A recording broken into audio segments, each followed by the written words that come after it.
An Englishman, Irishman, and Scotsman went for a round of golf, and their wives went along as their caddies.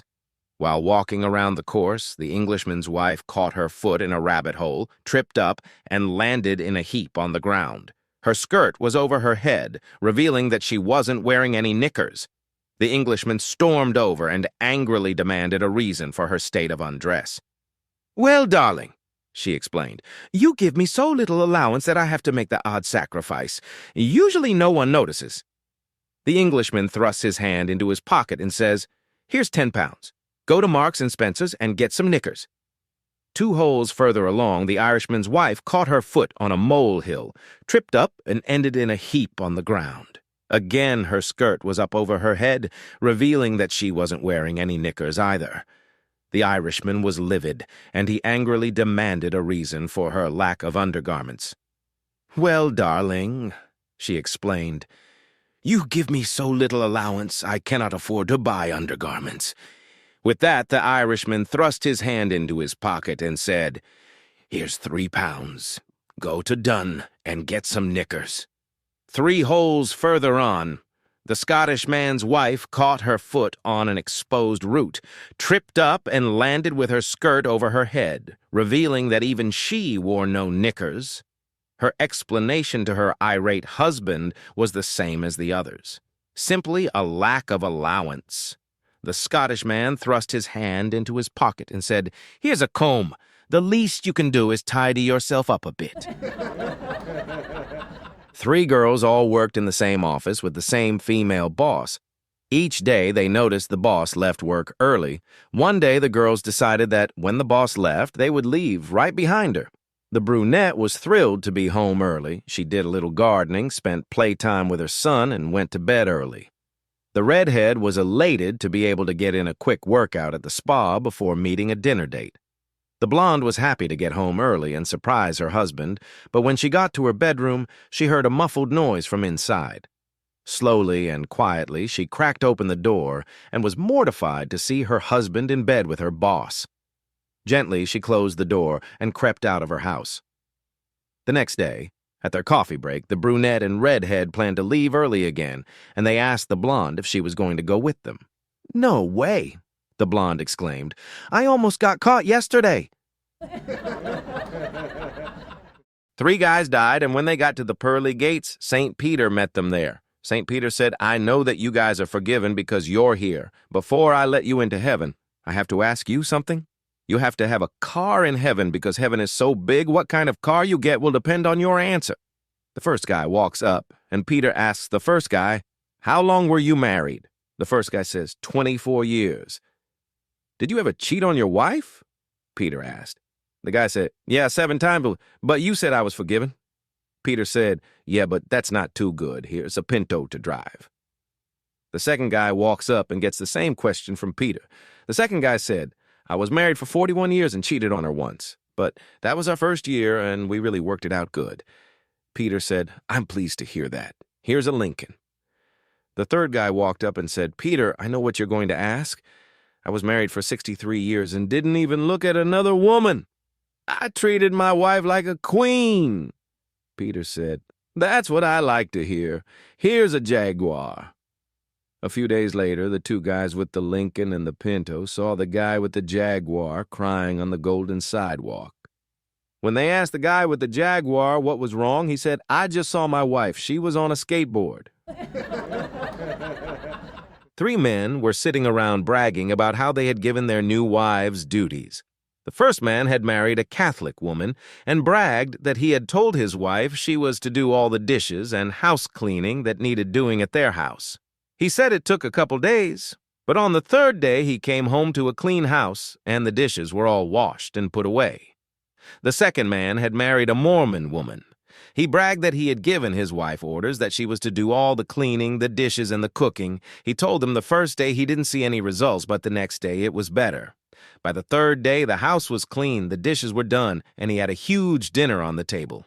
The third man had married a Jewish girl. He boasted that he told her that her duties were to keep the house clean, dishes washed, lawn mowed, laundry done, and hot meals on the table every day. He said the first day he didn't see anything, the second day he didn't see anything, but by the third day most of the swelling had gone down and he could see a little out of his left eye. This old man got his prescription for Viagra and went home to get ready for when his wife got home. He calls her on the phone and says, "I'll be home in an hour." "Perfect," she replies. The man thinks her agreement is because the doctor told him to take it an hour before. He takes the Viagra and waits. Well, an hour goes by. The man is ready to go, but no wife? She calls him on the phone and she says, "Traffic is terrible. I won't be there for about an hour and a half." The old man, frustrated, calls his doctor for advice. "What should I do?" he asks. The doctor replied, "It would be a shame to waste it. Do you have a housekeeper around?" "Yes," the old man replied. "Well, maybe you can occupy yourself with her instead," said the doctor. The old man then replied with dismay, "But I don't need Viagra with the housekeeper."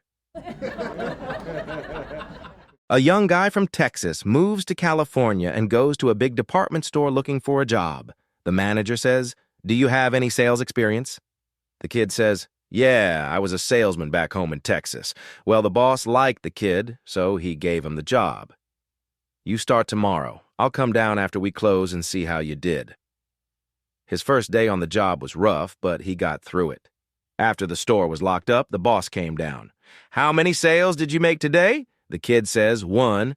The boss says, "Just 1. Our salespeople average 20 or 30 sales a day. How much was the sale for?"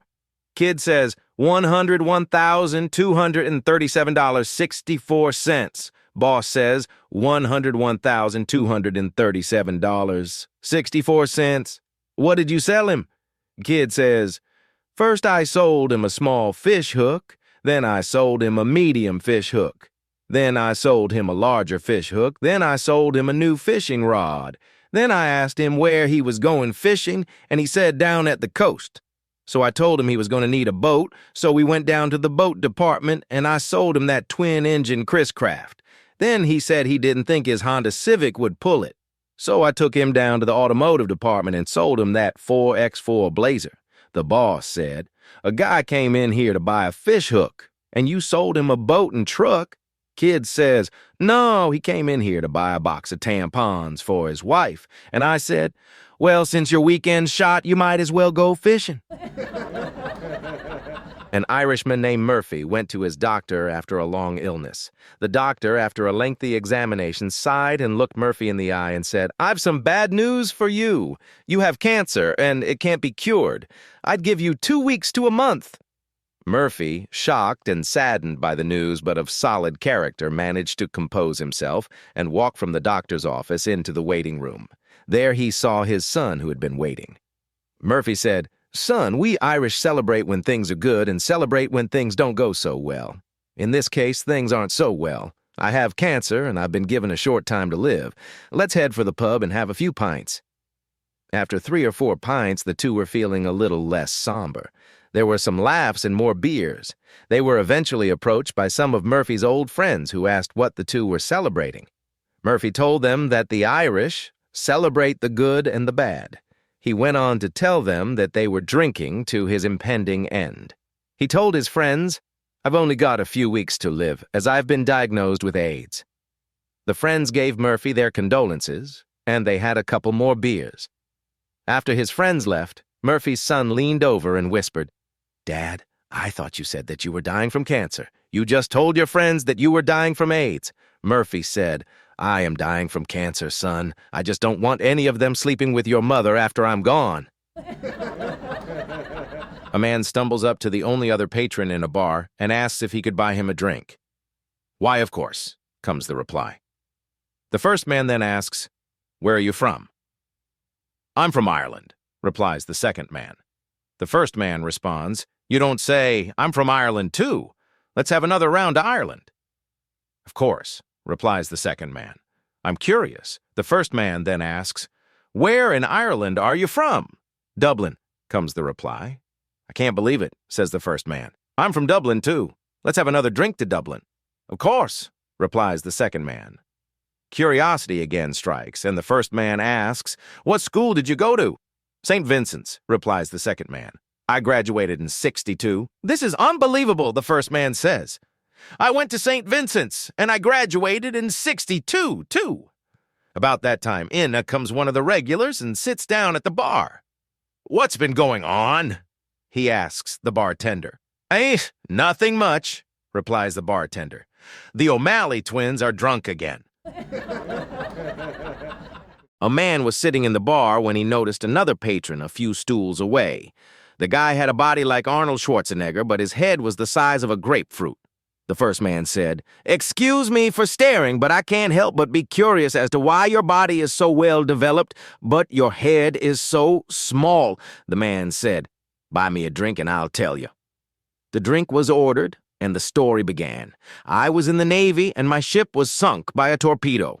I was the only survivor, and I managed to swim to a deserted island a few miles away. I had been there for several months and was walking on the beach one day looking for food, and when I looked up, I saw a beautiful mermaid sunning on a nearby rock. She swam over to me and told me that she was a magical mermaid and could grant me 3 wishes. "That's great," I said. "I'd like to be rescued." She slapped the water with her tail, and a ship appeared sailing straight for my island. Next, I asked for a body like Arnold Schwarzenegger. Another slap of the tail, and I was built like a stallion. Then, noticing how beautiful she was, and with only 1 wish left, I asked if I could make love to her. She said no, it just wouldn't work, her being half fish and all, so I said, "Well, how about a little head then?" A man bought a new Mercedes to celebrate his wife leaving him and was out on the interstate for a nice evening drive. The top was down, the breeze was blowing through what was left of his hair, and he decided to open her up. As the needle jumped up to 80 miles per hour, he suddenly saw flashing red and blue lights behind him. "There's no way they can catch a Mercedes," he thought to himself, and opened her up further. The needle hit 90, 100. Then the reality of the situation hit him. "What am I doing?" he thought, and pulled over. The cop came up to him, took his license without a word, and examined it and the car. "It's been a long, hard day. This is the end of my shift, and it's Friday the 13th. I don't feel like more paperwork. I don't need the frustration or the overtime, so if you can give me a really good excuse for your driving that I haven't heard before, you can go." The guy thinks about it for a second and says, "Last week, my nagging wife ran off with a cop. I was afraid you were trying to give her back." "Have a nice weekend," said the officer.